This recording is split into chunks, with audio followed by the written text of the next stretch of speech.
Hi everyone, it's Tara. Welcome back to Tara's Take. So today I thought we'd play with some paper and make it have that leather effect. But this is copy paper. We are not going to be painting it. We're not going to be getting it wet. We're not, at least not at this stage, we're not going to be doing anything too fancy. This is really easy but fun, and you get a really pretty cool result, as you can see. So what I did was I had posted yesterday on Facebook in my groups that I had done this onion dyeing and then gave it a leather appearance, and I had some people ask me how I did it. So I'm not going to do any dyeing today on camera. I'm really not set up for that. I am, like I've shown you guys, I'm in a small area. So, for me to take it back and forth in my kitchen and in the front room where I lay things out and, that whole bit. There are so many great videos out there. Natasha, Pam, tons more than that even. So you guys know, and a lot of you I'm sure already know how to coffee dye, tea dye, onion dye, cabbage dye, avocado dye. I like, one of my favorite vegetables to use is radicchio.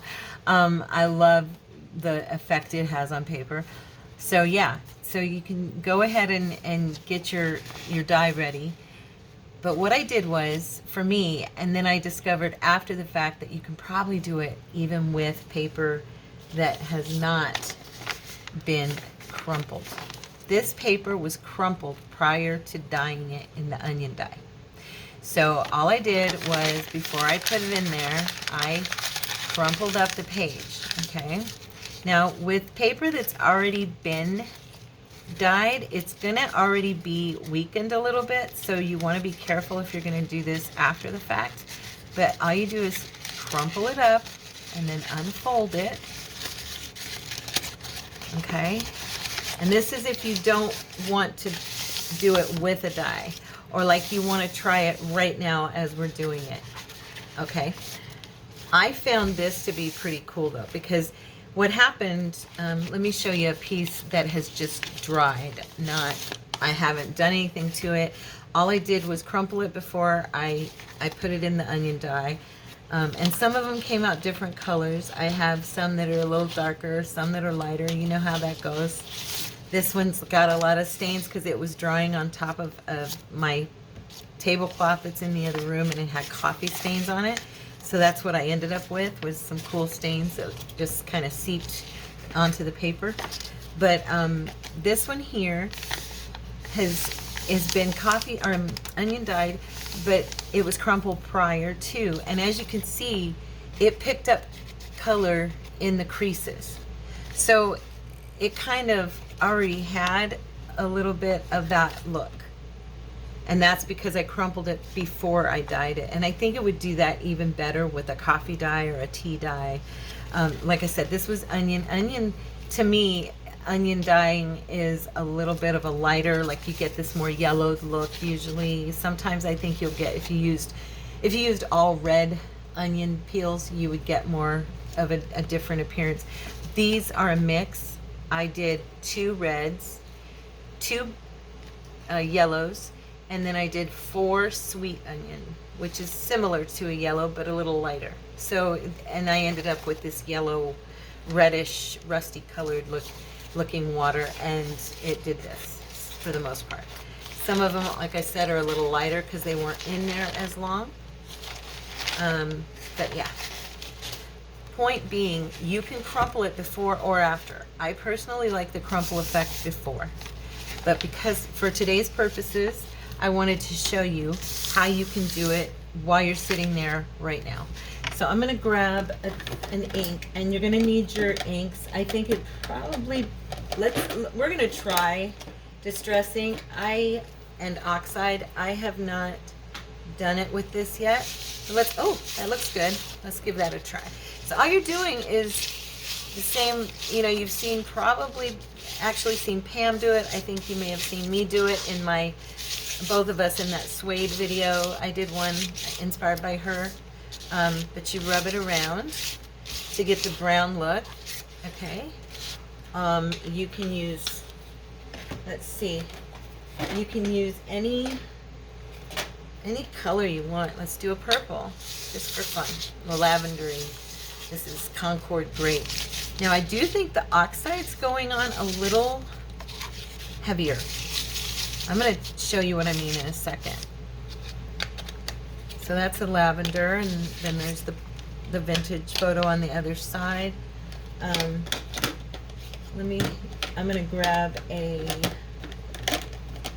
let me see. I'm trying to see if there's one I don't think there's any I didn't use yesterday, except for maybe the black. I did not use black. I'll go ahead. This is Archival Coffee, and it's just a permanent oil-based ink.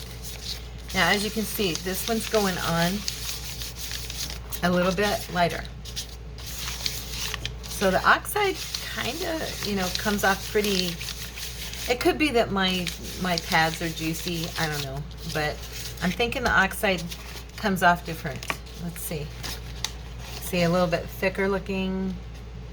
So I think it would just depend on what you want. This one's super juicy. I haven't used this pad a lot, and you can see it was almost a little too much, I think. Let's see on the other side. Let's try,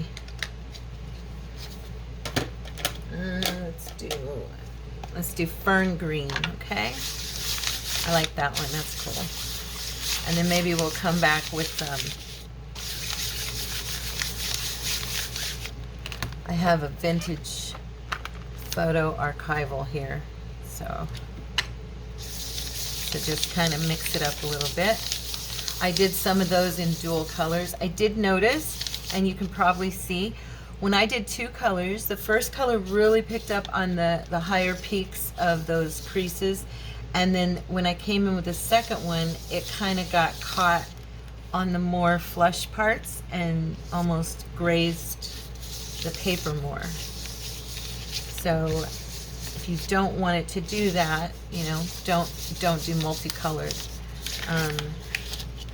Let me see if this side, yeah, see, it's kind of picking up on the flusher areas of the creases. But this gives you a fun vintage look. If anybody's wondering if you can still see like your writing on here, let's see, I'll write my name. Okay, so you can still see using a pen. There. So yeah, you can still see and write on it. So it's pretty cool. And yeah, you can just play with this all day long. I think you could do all kinds of colors. It depends on what inks you have. The ones I did not try are these distress inks in the brighter colors, but I think I will for fun. So I have some pieces over here that, like I said, have not been oh, and let's do that too. Let's do one where you're dealing with just like if you have your coffee dyed paper, okay, and you run your ink over it to show you what it does. Okay, so you can still, because they're even though it's not the creases, you can still get that old look. It's still catching on the raised bumps of your paper where it, you know how paper does when it gets wet. So I'm going to go ahead and I'm going to crumple this up. I personally, oh, and I left out something. Sorry about that. After you're done, okay, after you're done inking, you may want to iron this out. That's what I was going to say. You need to iron it down. You don't have to if you don't mind it being crumpled up. I kind of liked it flattened out a little more after I was finished. There's still going to be the wrinkles because it's not going to flatten it completely. You know how the paper gets after it's been wet. But, you know, it just kind of suppresses that a little bit. And now you've got, oops, I came unplugged. Now you've got your effect though of that leathered feel to your paper. It's just kind of fun, grungy. I really liked it. I really liked it. And I got excited, so yeah, I was happy with it. And you know, you fold it over and put it into a journal. Let's see, let's grab a grungy piece of artwork over here. Pretty sure we got something here in this bunch of stuff I've got over here. Let me see. Let's see. No, it doesn't have anything on it. Sorry about that. Oh, here they are. I was going to say, I put some things to the side over here. Oh, those are the ones we glued. Oh, wait, I'll use this. So, like, then you've got your back. It almost gives you a really awesome background just for your ephemera to be glued down to, you know? So, yeah, I really like it. Oh, and I also wanted to tell you guys, you can do it on other paper. I gave it a shot. I scrunched up a piece of rice paper, and I'm thinking you can do it with your vellum, I haven't tried it, but I'm certain it'll work with vellum, tracing paper, anything you want to grunge out or give it that more, you know, natural leather. If you want to use just the brown and do the leather feel for it, you know, like, and just run your ink. Oh, wait, let me move this. And it picks up. This one's not, there we go, it's starting to, it's not, this one's kind of drying out on me, I think, a little bit. But yeah, you can see, you get that. I did it with the, on this side, I did it with the aged mahogany just to see, and it picked it up. And it would be a cool, you know, it could be a really cool cover for a belly band, or just to edge your page, you know, and then put your piece over that. You know what I'm saying? It looks cool. I'm like, it's just fun. Just another fun little thing to do. So I'm going to do this one here with you guys. And like I said, if you've got some dyed paper already prepared, just do a little, you know, crumpling. Be careful with it, because it is weaker once it's been dyed with water and everything. Now this paper's a little thicker. This is a more, I splurged and bought a little higher priced copy paper. It's probably 33 pound, I think. I think that's how thick it is. Yeah, so this is kind of cool. But I thought I'd try some of these funkier colors. Let's see, this is picked raspberry. Let's see what she does. Oops. And these are really wet. I hardly ever use these, so I'm doing this really light. Otherwise, I would cover my entire page. Yeah. Now, I'm not crazy about the color on that yellow, but you get the point. You know. Let's see. Mix it with a little aged mahogany and darken it up a little bit.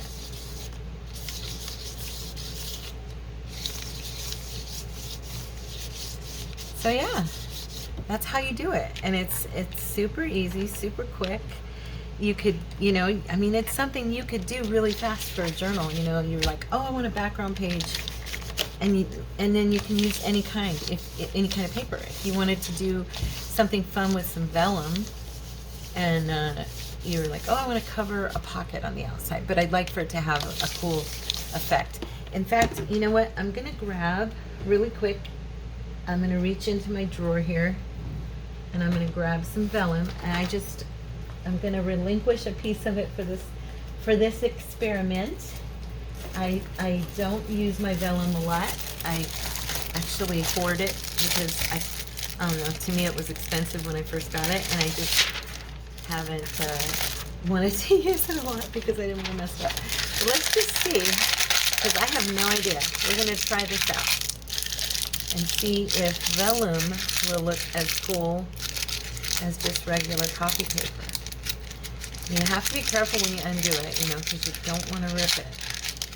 Now vellum, of course, is much stiffer. But it might end up looking pretty cool. So lay that out. Oh, see, it did tear. It tore. So with vellum, you may only, you might end up trashing your edges and may only get like the center to work with, because when I pulled it back out, it had just kind of naturally torn. Let's do, I really liked, I'm just going to try. I'm going to do some blue.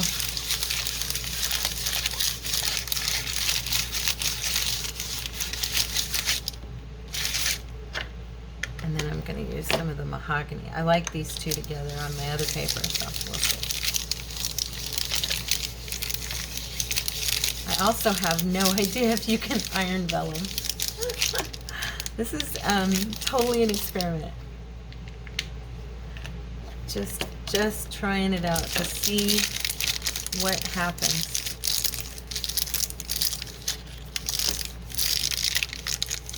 Once you have your veins on there, we'll call those the veins of that leather look. Now, because vellum is the way it is, it kind of has crack marks in it. I can see them. I know you probably can too. See?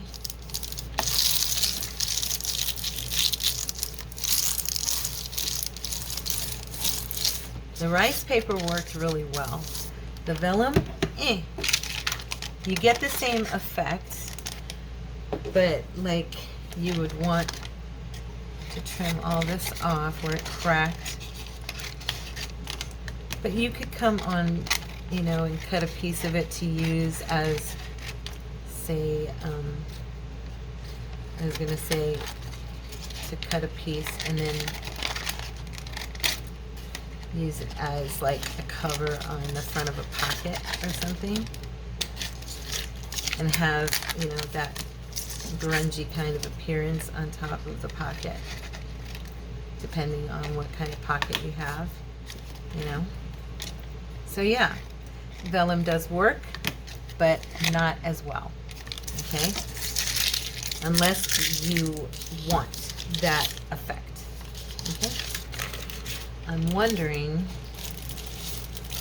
how tracing paper would do, just because now that I've tried that.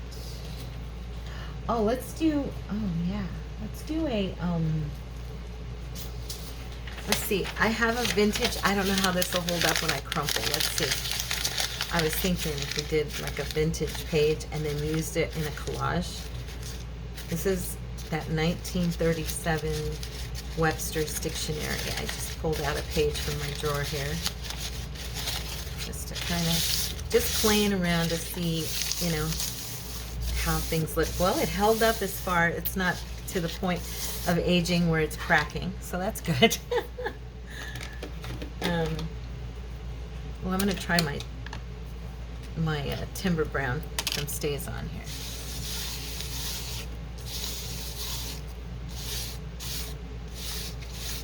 There we go. Now see, that would look kind of cool, like if you used it as a inside of a pocket, or to make a pocket out of, or even to use as decorative, on something you're making, tearing it down, making pockets out of it, tags. I would definitely use that. I would use that in a collage. Yeah, I would use this. So I'm glad I gave that a try, because I do like to use book page for stuff, and very cool, very cool. I don't know, I love the leather, all the lines and creases and the dark places and stuff like that. That makes my eyes happy. So yeah, so that would be a fun way to use this. Okay, so there's another paper that you can use, and I'm looking here real quick to see if I can find, here it is. I wanted to give it a shot at least and see. This tracing paper is much lighter than the vellum. My vellum's pretty thick, the one I bought. I know it comes, in different thicknesses, so that might be Part of the problem is crumple. Open this back up. I'm pretty sure this is going to work nice, because I don't think you're going to see like the white.